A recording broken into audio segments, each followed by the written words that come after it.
Tower Records presents The Mark of the Man-Wolf. The Amazing Spider-Man has many friends, but Jonah Jameson, publisher of the powerful Daily Bugle, isn't one of them. What is this, Robertson? Be kind to criminals day? Now, Jonah, all I said was we'd better be sure about our facts before we publicly condemn Spider-Man.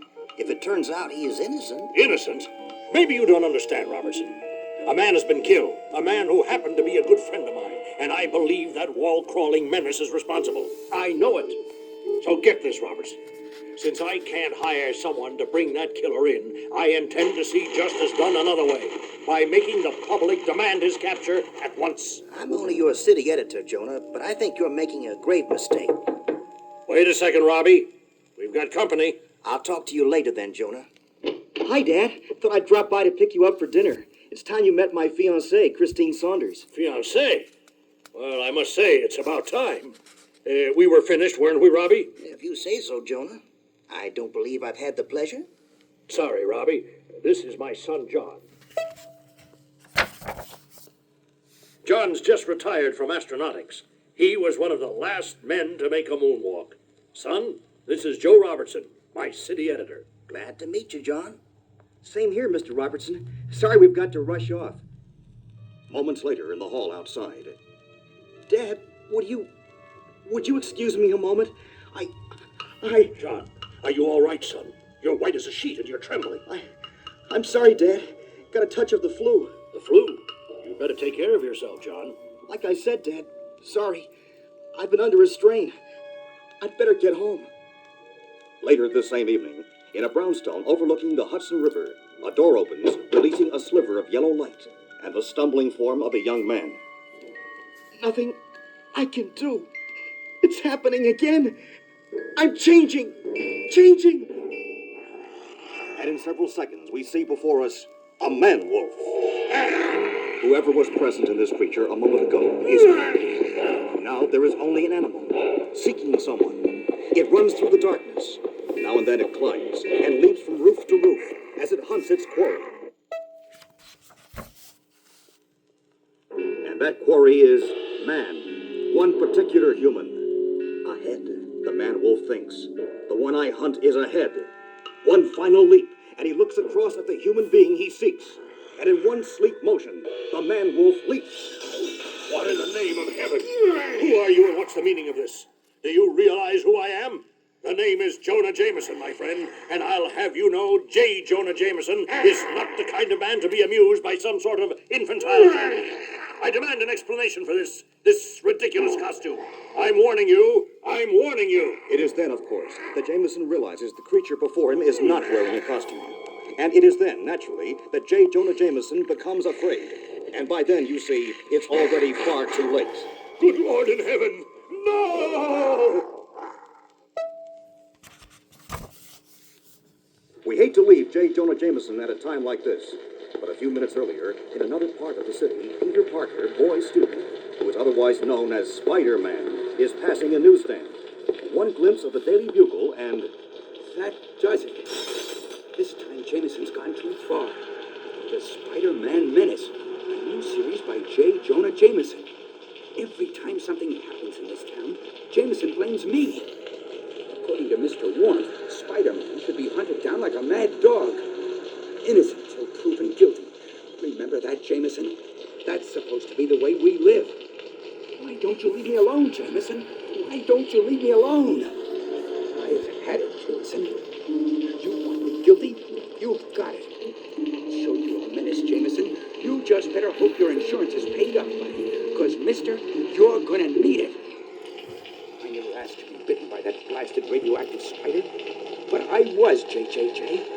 And I've tried to make the best of it. But you just won't see that, will you?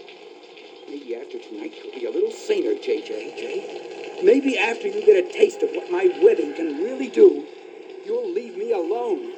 in some people, anger can burn for hours, but in others, it lasts only a minute or two. That's the way it is with Spider-Man, sometimes. Luckily for J. Jonah Jameson, this is one of those times. By coincidence, Spider-Man seems to have arrived at Jameson's apartment just at the right moment. Now that's a kick in the head.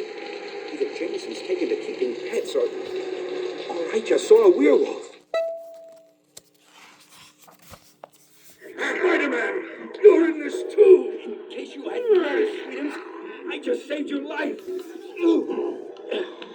Say, Jonah, I didn't think you were so lovable. I'd say White Fang here had a grudge against you. Think about it, Jameson. Have you insulted any real wolves lately? They don't scare me a bit. I've been spoiling for a good fight, and it's about time I... Our hero isn't faring too well. Look out, Spider-Man! Look out! Spider-Man, unconscious. It wouldn't be fair to call Jonah Jameson a coward, but at this moment he is frightened halfway to death, but not frightened enough to resist a snarling man-wolf. What do you want with me? Why me? I've never done anything to you. Never attacked you. Why did you pick me?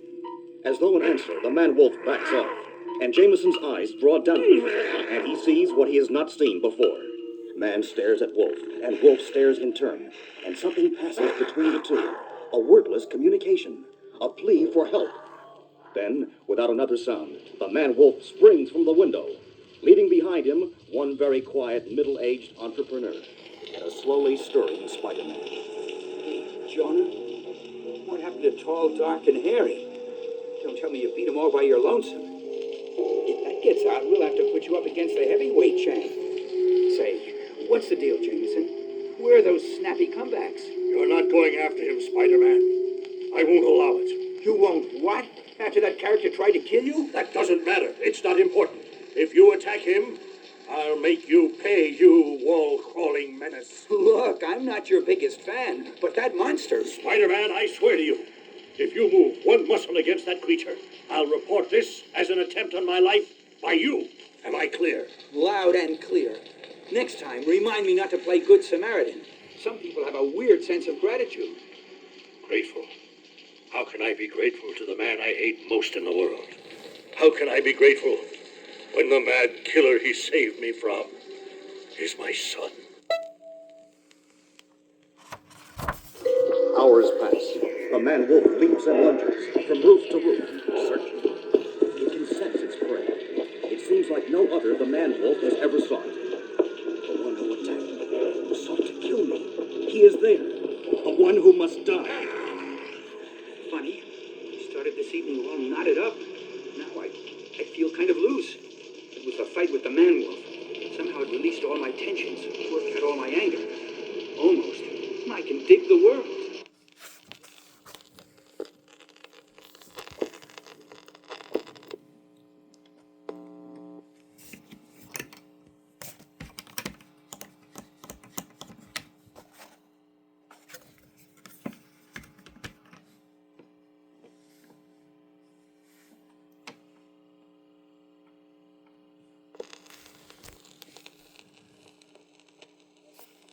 You spoke too soon, Spider-Man. Too soon. Oh, no, not the man-wolf again. What are you doing here? Guess you're looking for a fight. Look out! You're pushing us over the edge. We're gonna fall. Last week in that crummy newspaper of his, but even J. couldn't pay a man to go this far. Not to the point of suicide. For real, Bucky. Doesn't quite explain why you wanted to attack me. But then, as our puzzled hero chances to glance down at his struggling assailant. Wait a minute. But where? I can't remember where. Whoops. I blew it. I lost my attention, my grip, and next on the list is my life. But a new element is added to the picture. The moon. It's setting. Religions. That means you're due for a transformation. Just as I thought. As soon as you realize what's going to happen when the moon goes down, you split. I'm sorry. You're not getting off that easy. Suddenly you've caught my interest with that pendant thing. And there's no way I'm letting you slip out of my hands until... Knock on the head you gave me a couple of hours ago in Jameson's pad. Oh, my hand.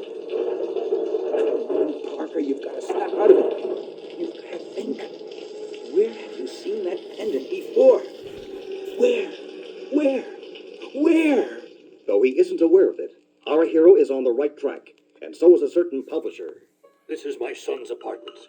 All I can do is pray that I'm wrong. John, Son, are you there? Blasted boy, answer me! Oh, dear Lord, that costume. I'd recognize it anywhere. It's true, then. My son is a man-wolf. John, wake up! I demand an explanation, at once! Dad, is that you? Of course it's me, John. And I'm alone. Now, will you tell me what's happened to you? What sort of insanity? I wish I were insane, Dad. It'd be easier to accept than this. For a moment, Jonah J. Jameson stares at the man he calls his son. And when he speaks again, his voice is softer. Tell me, John. Please. I want to help. If only you could. There's nothing you or anyone can do. This is my nightmare. I've got to get out of it myself, just as I got into it, all by myself. It all started 6 months ago at Cape Canaveral with the takeoff of a special unscheduled moonflight. It was the same as the previous public moonflight in every way.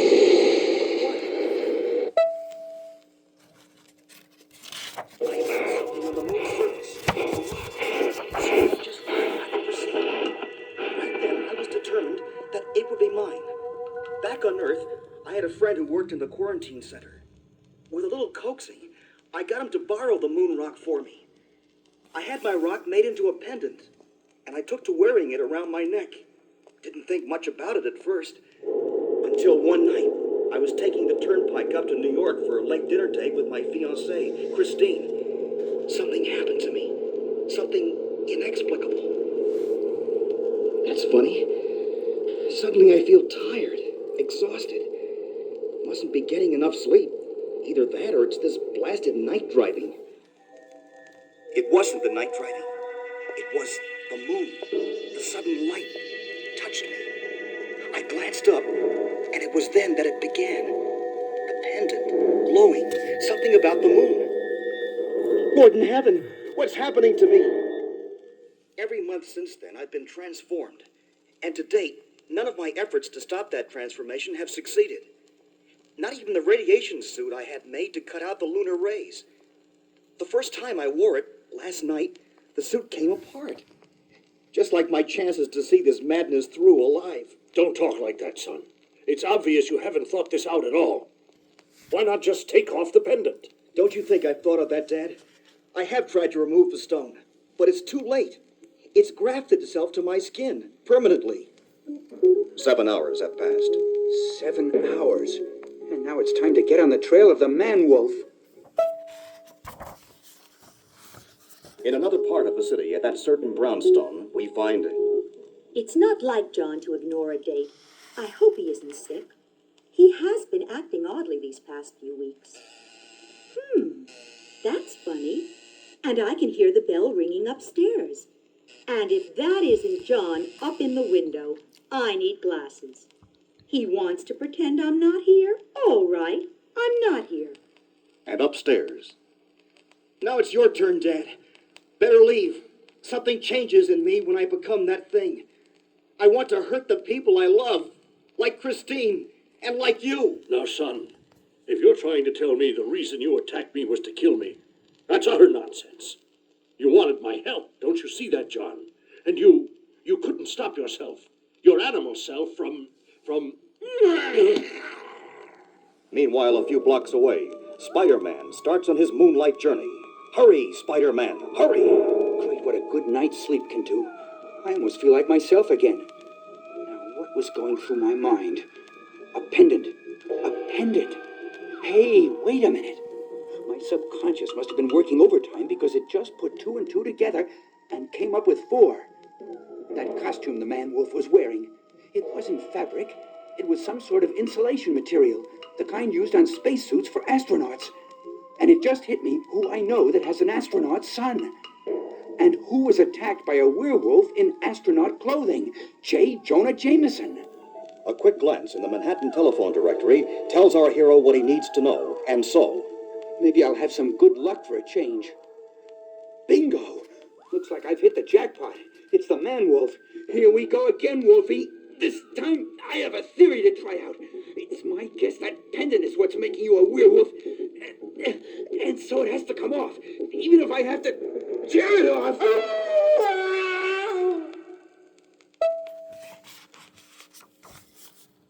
Spider-Man, what's happening to him?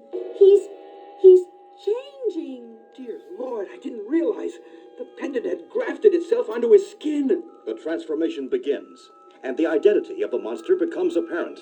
All too painfully apparent. John, son, are you all right? He's just fine, Jameson. Now that this thing's off him.